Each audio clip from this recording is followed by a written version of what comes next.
इस क्वेश्चन में कह रहा है a ray of light is incident on a glass prism of refractive index mu and refractive angle is a. If it just suffers total internal reflection at the other face, obtain a relation between angle of incidence, angle of prism and critical angle. ठीक है, तो ये एक prism हो गई, ये एक prism हो गई, ठीक। और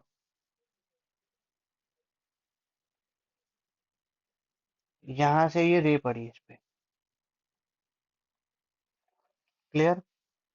और यहाँ पे हम नॉर्मल ड्रॉ कर देते हैं, क्योंकि पॉइंट ऑफ इंसिडेंस पे नॉर्मल ड्रॉ करना ये रिफ्रैक्शन और रिफ्लेक्शन का धर्म कहलाता है, ठीक है।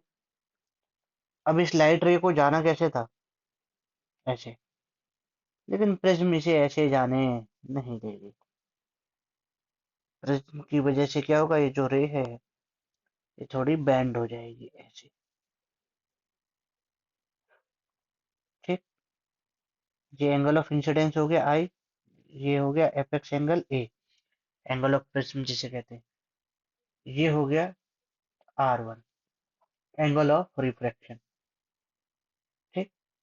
इसके बाद फिर इस पॉइंट ऑफ इंसिडेंस पे हमें नॉर्मल ड्रॉ करना पड़ेगा, ठीक। ये हमने नॉर्मल ड्रॉ करा ए बी सी, मतलब AC फेस पे। तो ये जस्ट क्या कह रहा है कि if it just suffers total internal reflection at other face, just suffer कर रही है टोटल इंटरनल रिफ्लेक्शन की, यहाँ से TIR हो रहा है। और इधर वाले एंगल को हम क्या कहते हैं, ये कहता आता है R2, ठीक। तो यहाँ पे क्या हो जाएगा, R2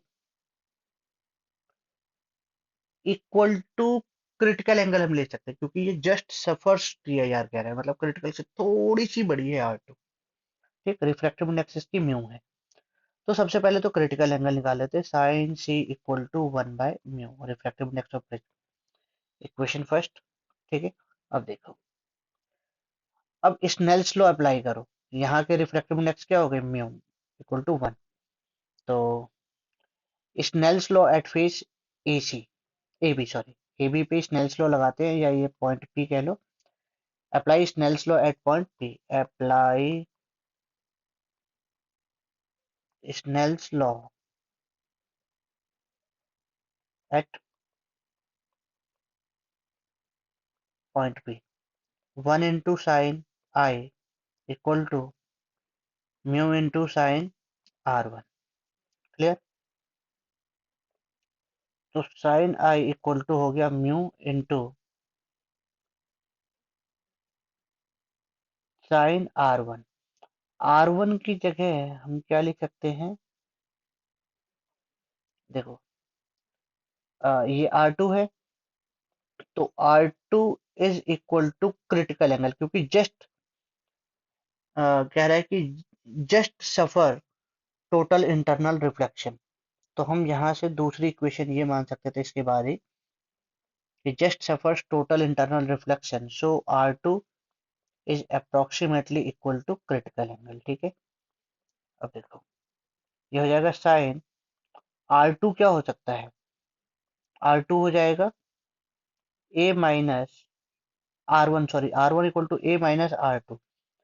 कैसे, कि हम एक रिलेशन जानते हैं, A equal to R1 plus R2, ये रिलेशन होती है, ठीक।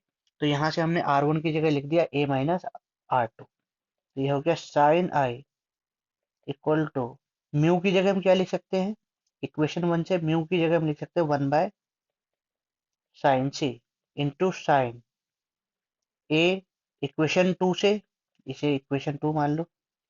R2 इक्वल टू C को, R2 को क्या लिख सकते हैं, C, ठीक है। तो साइन I इक्वल टू क्या आ गया, sine A minus C by sine C।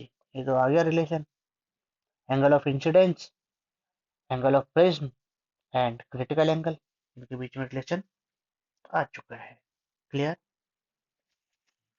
तो बस ये ध्यान रखना, सबसे पहले साइन सी निकाल लेना, फिर उसके बाद लिख देना है कि at face A C just ray just suffers total internal reflection, so R2 equal to C, equal to या जस्ट इक्वल टू दिखा देना ऐसा टेढ़ा मेढ़ा करके, कि जस्ट इक्वल टू सी। ठीक है, फिर यहाँ पे स्नेल्स लॉ अप्लाई करना, फिर ये आ गया यहाँ पे 1 into sine I equal to mu into sine R1, और R1 इक्वल टू क्या हो जाएगा, ए माइनस R2, और R2 की जगह सी रख दो, और म्यू की जगह पे 1/sin सी लिख दो। क्लियर, और ये आ गया। क्लियर।